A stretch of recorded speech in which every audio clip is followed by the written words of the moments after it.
Right, okay, I hate this steamy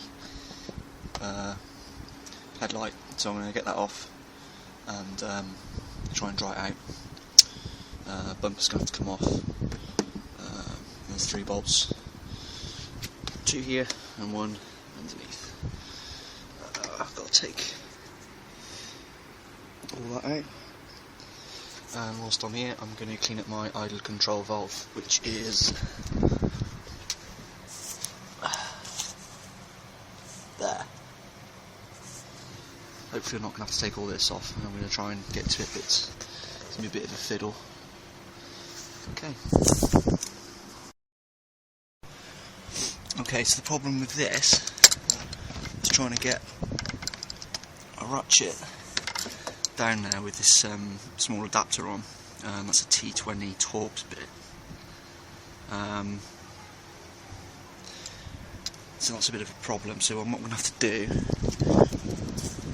going to have to use a 3/4 drive with this part here, smaller bit. But the problem being is there's just a simple socket in there, and that's just laid in there, so that's not magnetised like that one is. So this is a loose fitting, so whilst I've got the space, I run the risk of dropping this down into the engine, so I have to be extra careful, but I have to remove the wiring first to give me a bit more room. Okay, these are the small bolts that come out of the idle control. So now that's unbolted, I just literally use the 3/4 just to crack it loose. And then I just used the bit on its own just to unloosen it. So now I can just wobble the idle control out. There we go. Basically what I did last time was I cleaned this using paraffin, so it's likely to have dried out. Yeah, it does feel just nice and not just feels dry. You know, it doesn't feel like sort of smooth touch or anything like that. It's just, I don't know. But basically I was getting starting issues. It was starting really weird. That's the best way I can describe it, really. So what I'm going to do, I'm going to use some GT85 because this has got PTFE in it. It's a bit more lubing properties.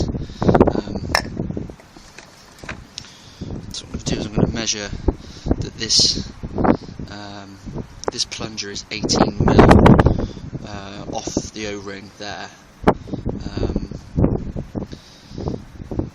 So I'm just going to measure that now.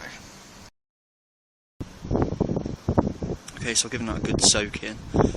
That's actually 25mm off the O-ring, so what I'm going to do is I'm going to depress this, pull it back a little bit, and that should be set then. Okay, and that's really about it, and I'll just pop that back in. I'll dry it off first, obviously, you know, on the edge. Pop it back in, start it up, see how it goes.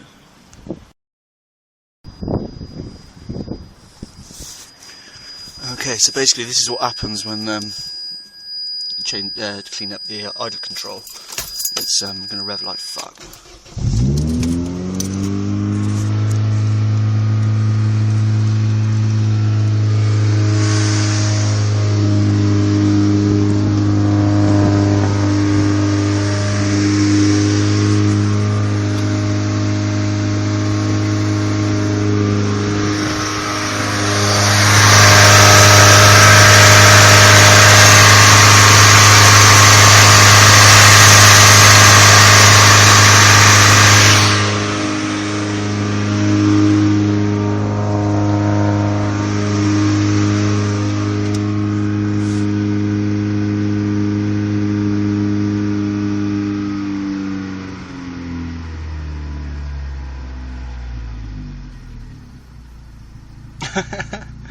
It's quite scary actually. It's just like, just goes nuts, like, yeah, dog's going nuts as well.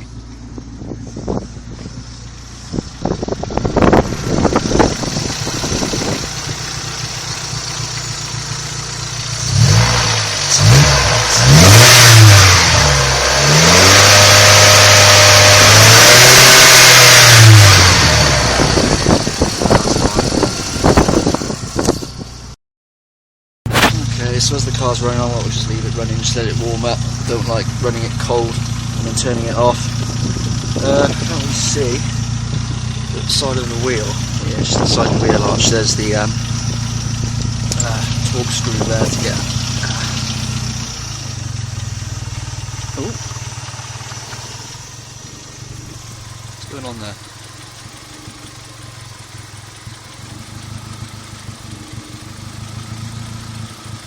Strange. Yeah, so that's T20. Oh, hang on, let me just check that.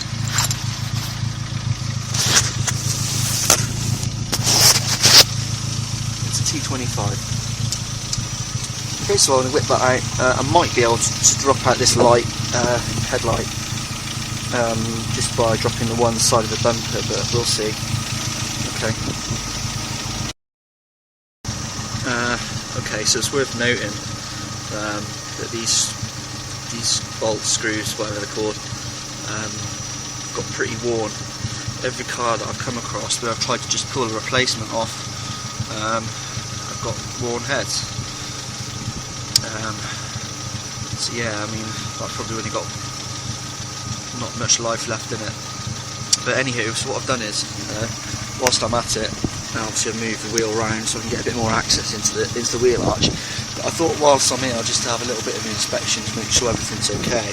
I've already checked when I turned the wheel the other way. I'd already checked the inner and outer CV boots, checked for splits, anything like that, and everything looks okay. It's nice. Okay, yeah. So like I suspected, I was able to just pull one side off, which is handy. So what I'm going to do, I'm going to clean up this seal here when I take the actual light off itself. The other bolt I was on about before is there.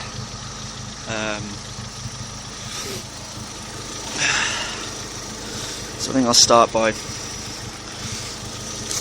The thing I don't like about doing this is that it may affect the angle of the lighting, so we'll see. I'll only show up at MOT time anyway, or if people start flashing me to say that my light's too bright, that might be a good indicator that indicator that the light is not right. Okay.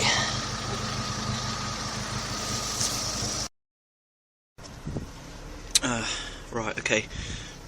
A couple of things I've spotted straight away. Quite some time ago I sealed up these edges, about a year or so ago, with just some standard silicone. And I can see that that's come away somewhat. So that's one issue. The other issue is here, you see this rubber is away from the body. You see that? So I'm guessing that water is getting down into the assembly there. You can see it's all steamed up. So what I'm going to do is I'm going to take this inside, I'm going to dry it out completely, and then what I'm going to do is I'm going to recondition these rubbers using some silicone. Also, just notice that breather, that drip breather, is angled in the wrong way. So yeah, I'm going to just give it a dry up and clean up. Yeah, so I just fitted my old headlight just as a temporary measure, just to keep it dry. It's likely to piss down with rain, that's why. So, okay. I just checked the time, it's 20 to 4. It's going to be getting dark soon, so I better hurry up. Right, yeah, back at the ranch. Oh shit. Back at the ranch. Yeah, I've taken the main rubber off, and it's all wet along the seam there. So that's where I'm suspecting it's all getting in. I don't want to. See, it's drying out already, even just being off the car. I do really need to get inside there with a hairdryer or something and give it a good drying out. But I don't have a hairdryer, which is unfortunate. So I think what I'm going to do is I'm just going to put it on the radiator for 20 minutes, just try and get a bit of warmth in there, dry it out. Let me just take that.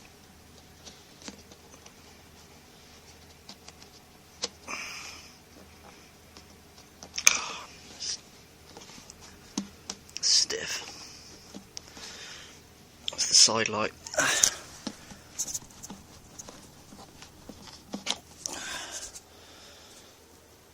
LED side light. There you go. Yeah, like I said, I'm just going to rub up these rubbers. I'm going to just clean them up with some silicone. Okay. Okay, so what I've done is I've just used some clear silicone. Not an exact science. I've just literally just dabbed some and smeared some all along this edge, sort of pushing it in any cracks. It's not an issue if you sort of get it all over the place, because it peels off. You know, silicone. It's pretty good. But yeah, this is drying out lovely, even just being in the warm. So I'm going to stick it over on the radiator for a bit, just to try and warm it up. I'm going to put this gasket back on, this rubber back on. So that's it. And also noticed this rubber here on the upper gasket, sort of skirting around the light that comes off. I've noticed that this was collapsed. I've just used some silicone spray to sort of try and perk it back up, but that's not going to have helped. You know, I mean, it really is worthwhile checking your rubbers, that you know that they're all sat down neatly and things like that, because that looks to me to be a water channel, so any water that gets in there needs to run away. But that was all collapsed up, which means that I'm guessing that, you know, any water build up in there won't be able to go anywhere but spill over the side and into the assembly. So that is where the bonnet collapses down on top of it. So yeah, hopefully that would have done the trick. I've also, like I said, I've reseated these rubbers around the back. Quite a common cause of condensation in headlights. Hopefully that'll have sorted it out. Wicked. So it's not 100% gone inside. I mean, the indicator side is obviously still a bit moist in there, but I'm confident that I've sealed it back up properly and well enough. So with the warmth of the lights in there, and just generally it being sealed up, and you know, there's nothing else for the water to do if it's not being added, then to just dry up, you know. So I'm sure that these little spots will just disappear eventually, but we'll see tomorrow.